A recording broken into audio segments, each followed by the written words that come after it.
अस्सलाम वालेकुम दोस्तों, आज की वीडियो में खुशामदीद कहता हूँ। आज की वीडियो में मैं आप लोगों के साथ शेयर करूँगा कि आप यहाँ पर दुबई में रह के कितनी सैलरी हो, अगर आपकी 1500 सैलरी हो तो क्या आप गुजारा कर सकते हैं या नहीं। डिपेंड करता है आप पाकिस्तान कितना पैसा भेजना चाहते हैं।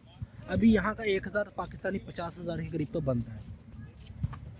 सो आप इजीली जो है ना वो 1500 के अंदर गुजर बसर कर सकते हैं। एक मिडिल क्लास जो है बंदा वो इजीली कर सकता है। अब मिडिल क्लास हमारा जो पाकिस्तान में 30-40 हज़ार रुपया कमाता है वो यहाँ पे 1500 में हंसी खुशी रह सकता है।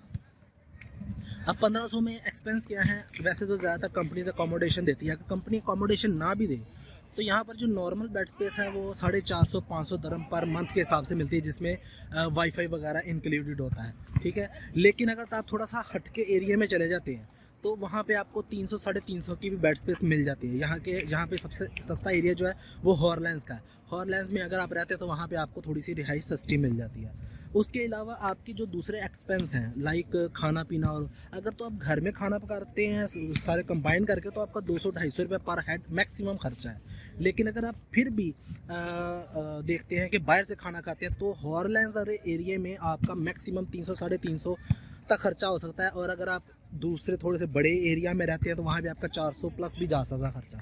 यानी कि अगर आप लोअर क्लास में हैं तो यानी कि लोअर एरिया में है तो आपका 800 रुपया 750-800 रुपये में दोनों कम रहाइश और वो खाना पीना हो सकता है। लेकिन अगर आप थोड़ा सा ऊपर जाते हैं तो आपका 1000 रुपये तक लग सकता है, 200 दरम का डिफरेंस होगा।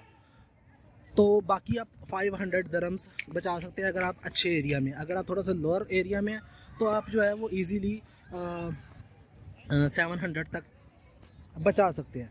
लेकिन एक और चीज़ बताना चाहूँगा कि यहाँ पर 1500 एक बहुत मिनिमम सी सैलरी है। अगर आपका मिसाल देता हूँ, यहाँ पे की लॉक स्मिथ का कोई न्यू बंदा भी आता है ना हमारे ऑफिस में या हमारी शॉप में, तो हमारे अरबाब कम से कम उसको 1700-1800 रुपया पे करते हैं।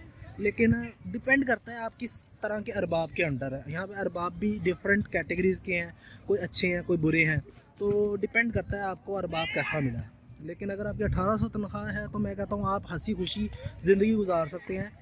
मिडिल क्लास की बात करो, जो पाकिस्तान में 30-40 हज़ार रुपया कमाते थे वो इधर आके थोड़ी सी सेविंग भी हो जाती है। ये खर्चे इजाफी हैं, कुछ थोड़ा बहुत बंदा ऊपर नीचे से कमा लेता है तो थोड़े बहुत पैसे बन जाते हैं। अब एक मिसाल देता हूँ, मैं नाई की अगर बात करूँ ना, जो यहाँ पे नाई का काम करते हैं वो अपनी टिप्स के साथ बड़ा कमा लेते हैं। कुछ अगर रेस्टोरेंट में लगे हुए हैं वो उनको भी टिप्स मिल जाती है, वो भी अच्छा खासा कमा लेते हैं। सो डिपेंड करता है। कुछ चाबी बनाने जाओ किसी के घर में तो वो उनको टिप भी देते हैं, कोई 40-50-30-20 दरम, कोई इतनी टिप मिल जाती है। सो ये एक तरीका कार है। यहाँ पे आप लोग इतना एक्सपेंस बेयर करके तो आप easily only single person sharing bed space के साथ इजीली रह सकता है। अगर आप फैमिली का सोचें तो वो फ़िलहाल नहीं, इतने पैसों में उसके लिए आपको 4-5 हज़ार दरम तक कमाना पड़ेगा, तो फिर आप उसका कर सकते हैं।